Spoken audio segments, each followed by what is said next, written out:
शांत एकदम वृत्ति करके देखो, अगर समझ पाए हो, हमारी बात समझ पाए, लगा के देखो अपनी जबान और नाम चलाओ।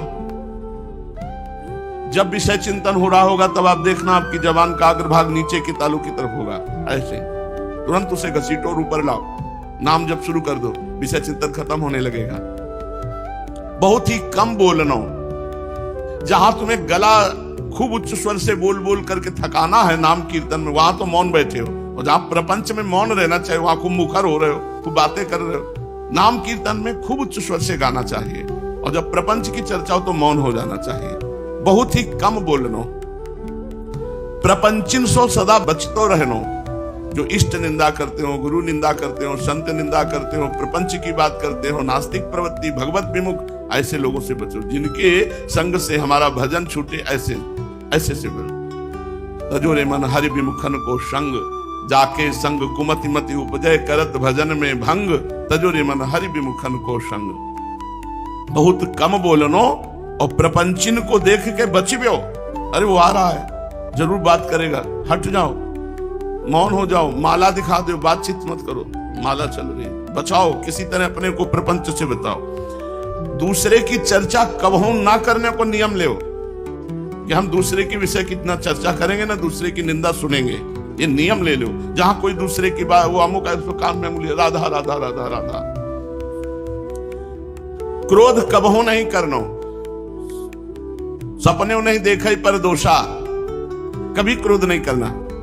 स्वप्न में दूसरों के दोषों पर ध्यान न दे और अपना कभी क्रोध न करे। जब तक हमारे हृदय में दृढ़ता नहीं होगी तब तक दोषों का नाश नहीं होगा। हमें दृढ़ रहना है कि हमें मौन रहना है, उचित बोलना है, प्रपंचियों से बचना है, कभी गुस्सा नहीं करनी है। ये भजन करने के लिए बहुत आवश्यक बातें हैं। प्रतिक्षण सावधान रहे कि कोई इंद्री कुमार्ग में न चली जाए। व्यर्थ चिंतन, व्यर्थ वार्ता, इनसो मन को बचाते रहनो। सद्बुद्धि के द्वारा मन को समझाते रहनो और सदैव भगवत विचार, भगवत क्रिया, इसी में रहनो। भगवत क्रिया करना, भगवत विचार करना, भगवत चिंतन करना, संसार चिंतन छोड़ना, सांसारिक अपराधमयी जो भगवत विमुख क्रियाएं हैं उनको छोड़ना। जो शास्त्रन में लिखो है, जो संत जन गुरुजन कहे हैं, वाकु बिना सोचे विचारे ज्यों की त्यों मान लेनो ही श्रद्धा है। अगर संत जन गुरुजन शास्त्र में जो लिखा है उस पर कोई तर्क मत करो, अपनी बुद्धि मत लड़ाओ, जैसा कह रहे हैं बिल्कुल वैसे ही चलो, आनंद हो जाएगा। सीधे शब्दन सो यो समझो कि अपनी बुद्धि सो काम नहीं लेनो। जो संत जन कह रहे हैं, जो गुरुजन कह रहे हैं, जो शास्त्र कह रहे हैं, हमको अक्षरशः वैसे ही मानना है। श्रद्धा ही तो अध्यात्म को मूल है, इसी को श्रद्धा कहे हैं। सात्विकी श्रद्धा तो कछु और हु गहराई की है। श्रद्धा में ये लोभ तौर है कि हम इनकी आज्ञा पे चलेंगे तो हमारा परलोक सुधरेगा, या में कछु स्वार्थ की गंध है। किंतु सात्विकी श्रद्धा में तो यहू नहीं रहा है, वहां तो केवल इतना ही भाव रहा है कि ना हमें लोक की चिंता है, ना परलोक की चिंता है बनिबे की। हम तो अपनो सौभाग्य यही में माने कि ये हमें आज्ञा करे हैं। ये है उत्तम श्रद्धा कि ना मुझे लोक की परवाह है, ना परलोक की परवाह, जो आज्ञा हो गई वही मैं करूंगा, मुझे कोई परवाह नहीं है। मेरा सौभाग्य है कि मुझे आज्ञा कर रहे हैं। कलयुग में श्रद्धा बहुत दुर्लभ है। हमारे मन को रुचि बात तो हम मान गए, नहीं रुचि तो नहीं माने। अपना मन गुरुदेव के हाथ दे दे, श्री जी के हाथ में दे दे। अब जो आज्ञा भाई तत्परता पूर्वक कर ले। हमें उससे नहीं देखना कि लोक बन रहा है कि परलोक बिगड़ रहा है। वो आज्ञा कर रहे हैं, वो जिम्मेवारी है उनकी, वो जाने। कलयुग में ऐसी श्रद्धा बड़ी दुर्लभ है। ताहू में सात्विकी श्रद्धा यदि उपज पड़े तो श्री भगवान की अपार कृपा समझ लेना चाहिए। सात्विकी श्रद्धा भये तो जीव को परम कल्याण सर्वथा अलभ्य ही है। मतलब सात्विकी श्रद्धा हो गई तो परम कल्याण हो गया। अगर सात्विकी श्रद्धा नहीं, सात्विकी श्रद्धा क्या, बिना विचारे जो आज्ञा भाई वही कर देना, अपनी बुद्धि ना लगाना, अपने लोक परलोक की चिंता ना करना। यह एक विचारणीय विषय यह है कि सांसारिक बुद्धि श्रद्धा के समान अति उच्च वस्तु को कैसे तौल पावेगी। सांसारिक बुद्धि श्रद्धा को नहीं पकड़ पाती। जैसे जा कांटे पे लकड़ी और कोयला तौलो जाए, वह कांटे पे तराजू पे सोना चांदी तौलने की क्षमता ना है। ऐसे ही जा बुद्धि से संसार को निर्णय किया जाए, वह बुद्धि की क्षमता ना है कि वो श्रद्धा को समझ जाए। अतएव भगवती श्री श्रद्धा महारानी को बहुत ही बचावे अपनी बुद्धि के तराजू में तौलवे सो। श्रद्धा यदि राखते बने तो यह बढ़ती ही जाए, और श्रद्धा को अंतिम फल है श्री भगवत प्रेम या आत्मबोध। बहुत ही सावधानता राखे, श्रद्धा ऐसे जल्दी उड़ जाए जैसे कपूर। या कारण श्रद्धा महारानी को बहुत ही संभाल के राखे।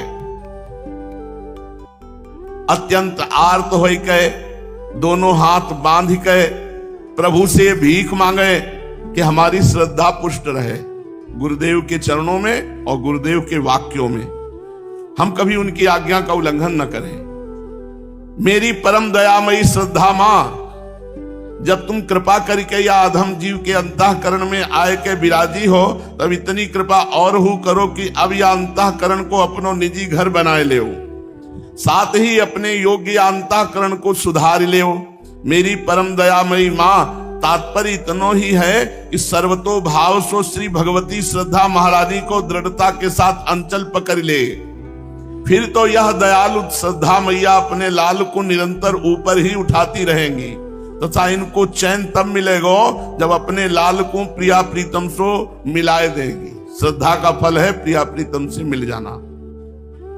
जाके कोटिन जन्मन के पुण्य उदय हुए हैं, वाही के अंतःकरण में ऐसी श्रद्धा उपजे, रुके और बढ़े और खूब बढ़ती जाए। क्या जो गुरुदेव की आज्ञा हुई बस बिना विचारे कर बैठे, बिना विचार करी शुभ जानी।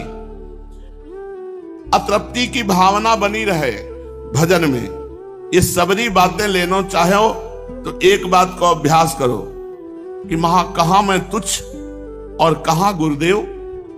ये सोच, कहां मैं तुच्छ अधम, कहां गुरुदेव, तो हमारी श्रद्धा बनी। इन्होंने हमें आदेश किया, आज्ञा करी, अब इनकी आज्ञा पालन में विचार की जरूरत नहीं है, जैसी आज्ञा वैसा पालन। यही युक्ति है श्री श्रद्धा महारानी के रोकबे को। श्रद्धावान जितेंद्री बने हैं, श्रद्धावान सौम्य बने हैं, श्रद्धावान शांत हुए हैं, श्रद्धावान गंभीर हुए हैं, नियम पालन करने वाला श्रद्धावान हुए हैं, अपने कर्तव्य पालन करने वाला श्रद्धावान हुए हैं।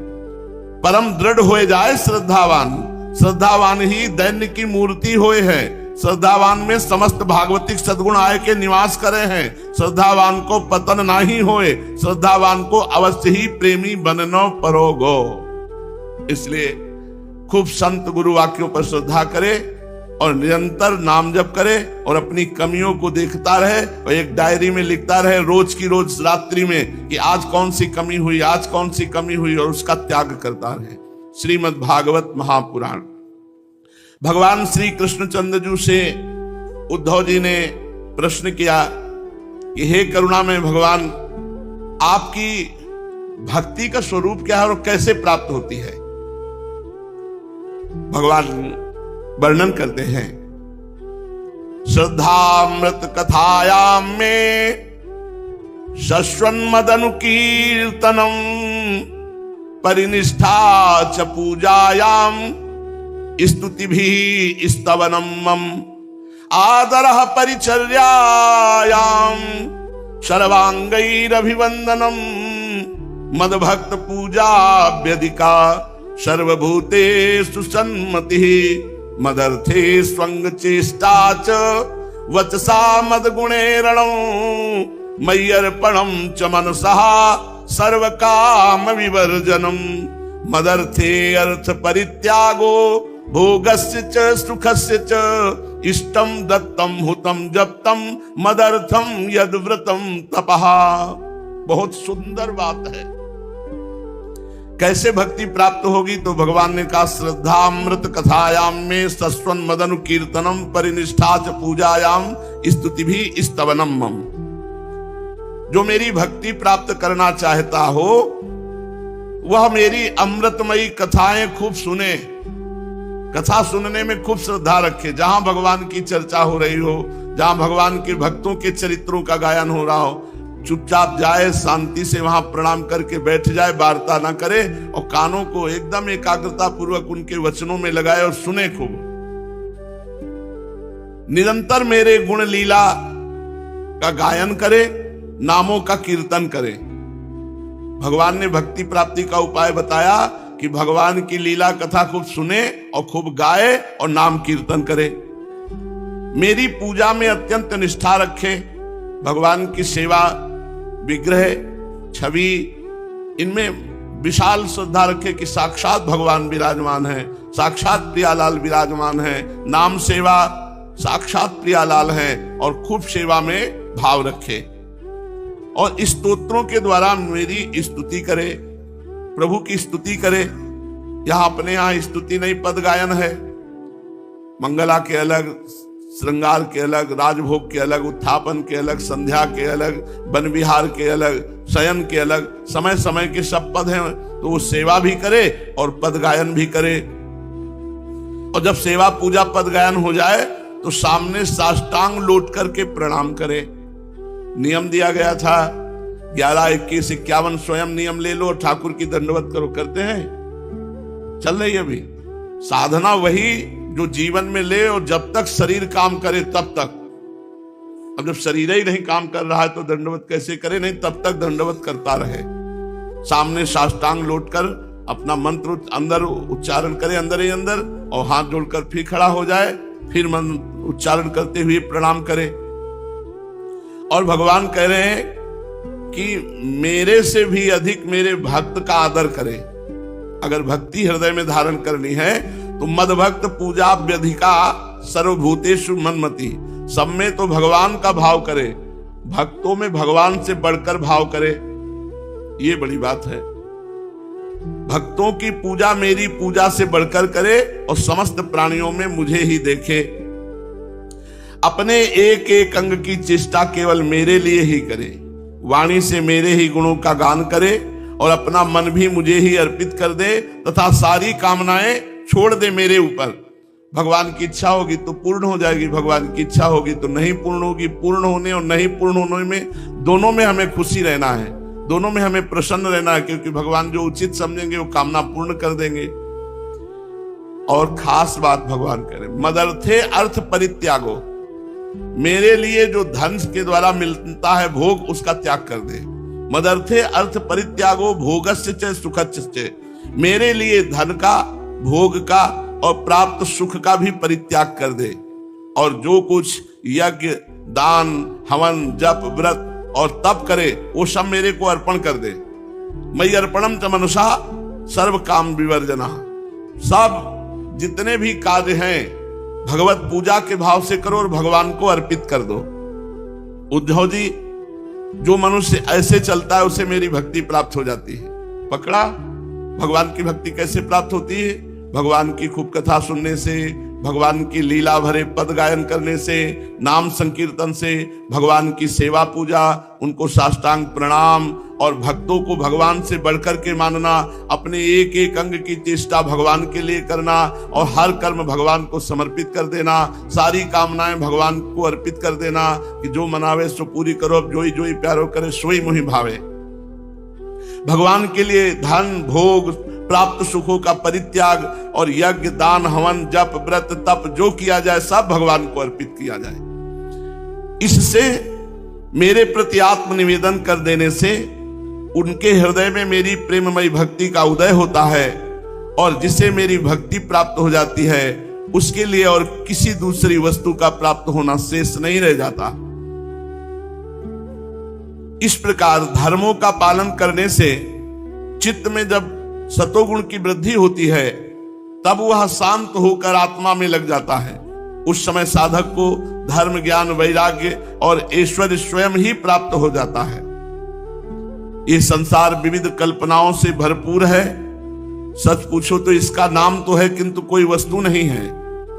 जब चित्त इसमें लगा दिया जाता है तब इंद्रियों के साथ इधर उधर भटकने लगता है, और जब चित्त संसार का चिंतन करता है तो रजोगुण की बाढ़ आ जाती है। इसीलिए नाशवान असत वस्तु उसे सत्य और सुखद लगने लगती है, और उसके धर्म ज्ञान आदि तो लुप्त हो ही जाते हैं, वो अधर्म अज्ञान और मोह का भी शिकार बन जाता है। उद्धव जी, जिससे मेरी भक्ति हो वही धर्म है। धर्म का स्वरूप क्या? जिससे भगवान की भक्ति हो वही धर्म है, जिससे ब्रह्म और आत्मा की एकता का साक्षात्कार हो वही ज्ञान है, और विषयों से असंग निर्लेप रहना ही वैराग्य है, और अनिमादिक सिद्धियां ही ऐश्वर्य है। उद्धव जी ने कहा, हे रिपुसूदन श्री कृष्ण, यम और नियम कितने प्रकार के हैं? हे श्री कृष्ण, सम क्या है? दम क्या है? प्रभु, तितिक्षा और धैर्य क्या है? दान, तपस्या, शूरता, सत्य और रित का भी स्वरूप बताइए। त्याग क्या है? अभीष्ट धन कौन सा है? यज्ञ किसे कहते हैं? दक्षिणा क्या वस्तु है? हे श्रीमान केशव, पुरुष का सच्चा बल क्या है? भाग किसे कहते हैं? लाभ क्या वस्तु है? उत्तम विद्या, लज्जा, श्री तथा सुख और दुख, ये क्या है? बड़ा प्रश्न किया। कहा पंडिता, कश्च मूर्खा, कह पंथा उत्पथश्च कहा, का स्वर्गो नरकः कहा, श्वित को बंधुरुत किम गृहम। हे प्रभु, पंडित और मूर्ख के लक्षण क्या है? सुमार्ग और कुमार्ग का क्या लक्षण है? स्वर्ग और नरक क्या है? भाई बंधु किसे मानना चाहिए और घर क्या है? धनवान और निर्धन किसे कहते हैं? कृपण कौन है? ईश्वर किसे कहते हैं?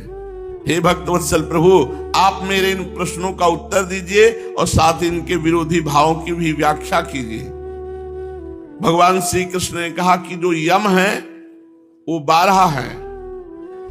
अहिंसा, सत्य, अस्तेय, असंगता, लज्जा और असंचय, आस्तिकता, ब्रह्मचर्य, मौन, स्थिरता, क्षमा और अभय, ये 12 यम है।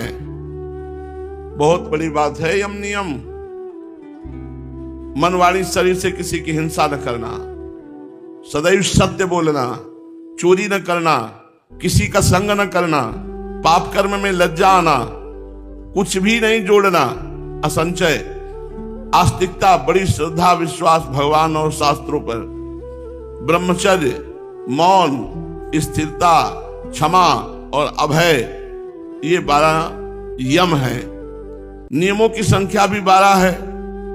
नियम, शौच, शौच माने बाहरी पवित्रता और भीतरी पवित्रता, जप, तप, हवन, श्रद्धा, अतिथि सेवा, मेरी पूजा, तीर्थ यात्रा, परोपकार की चेष्टा, संतोष और गुरु सेवा, ये 12 नियम है।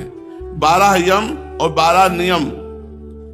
सकाम और निष्काम दोनों प्रकार के साधकों के लिए ये यम नियम उपयोगी हैं।